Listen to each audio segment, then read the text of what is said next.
Kenapa smash burger? Karena smash burger itu kan sebenarnya satu style baru ya. Kenapa kita milih itu? Karena sebenarnya kita berempat, gua, Doci, Yudis, sama Galih itu senang makan burger yang nggak ribet. Instead of lo pack gitu yang tebel, gue lebih senang yang simple dan mudah dibawa lah. Ini kita empat-empatnya nggak ada yang dari dunia F&B, nggak ada yang pernah masak. Kita cuman senang makan, kita senang traveling a lot untuk nyoba-nyoba makanan, khususnya burger. Begitu kita memutuskan untuk membuka burger, itu menjadi satu komitmen yang serius antara kita berempat, dan ternyata berjalan.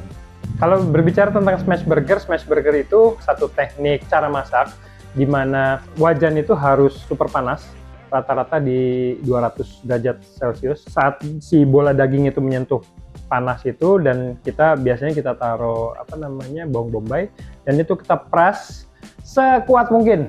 Nah, itu dari presan itu akan memaksa lemaknya itu untuk keluar, sehingga lemaknya itu yang nanti akan mengcover di bagian bawahnya dan menjaga daging agar tidak burn out. Nah, itu yang membuat smash burger kering, crispy, tapi di tengah tetap juicy.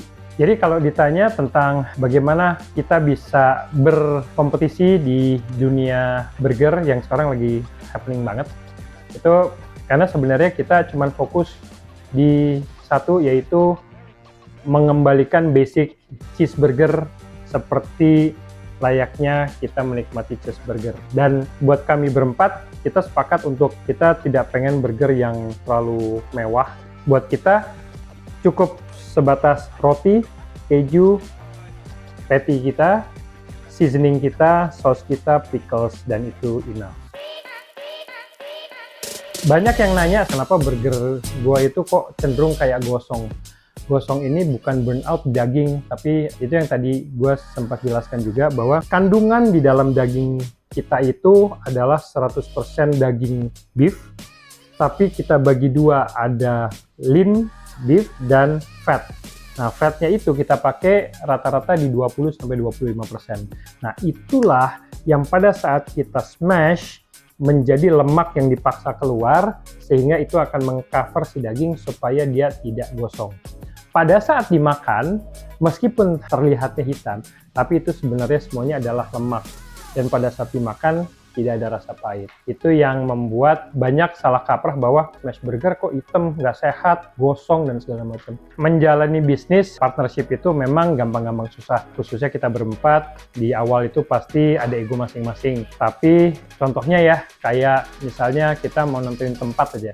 Tempat itu ya ada yang kita pengen ya, bagus lah, fancy lah, terus segala macam, nah gitu. Tapi pada akhirnya itu semua hilang dengan sendirinya, karena sebenarnya kita kembali ke awal rencana kita, awal komitmen kita, bahwa sebenarnya yang mau kita jual adalah rasa. Jadi satu-satunya yang kita sepakati dengan berempat ini adalah tentang rasa itu sendiri. Jadi kalau ditanya bagaimana sih strategi kita bertahan di bisnis kuliner, khususnya di Jakarta yang kita tahu ya semakin hari ada aja perkembangan baru dan hal-hal lain yang memang menjadikan kompetisi ini semakin seru dan semakin ramai. Tetapi karena memang dari awal komitmen kita adalah untuk menyajikan sebuah burger otentik, kita memang hanya ingin mendeliver sebuah rasa yang dinikmati sama penikmat kita. Dan itu yang membuat akhirnya Bon Voyage itu punya loyal customer. Dan itu yang membuat kita bertahan, alhamdulillah, sampai dengan hari ini. Kalau dibilang proses bagaimana terjadinya Bon Voyage itu sebenarnya seru sih. Dari mulai kita mendevelop menu, hingga pertama kali kita first appearance di publik itu adalah melalui bazar. Butuh waktu kurang lebih sekitar 2-3 minggu. Tadinya kita nggak yakin gitu kan, ini kira-kira orang akan terima nggak ya? Apalagi Jaksel terkenal dengan standar yang super keras gitu. Jadi pada saat kita mau muncul, udah deh kayaknya kita jangan bikin toko dulu deh, kita coba dari bazar dulu. Dan ternyata bazar pertama kita cukup beyond expectation, di mana kita dalam 2 hari itu kita sold out. Dari situ udah deh, kita nekat aja deh, kita bikin deh gitu kan. Sampai sekarang kita masih ikutan bazar, masih ikutan pameran. Dan itu kenapa kita lakukan, karena itu adalah cara marketing yang paling efektif, di mana orang ketemu kita, langsung nyobain, langsung ngasih feedback, dan kalau mereka suka, mereka bisa main ke tempat kita. Saat itu kita punya satu komitmen yang sama, adalah pada saat kita buka, ini adalah menjadi opsi kita yang satu-satunya gitu. Sehingga semua fokus kita, komitmen kita, energi kita tercurah di bisnis ini. Dan itulah yang membuat Bonvoyage sampai saat ini ada di masyarakat.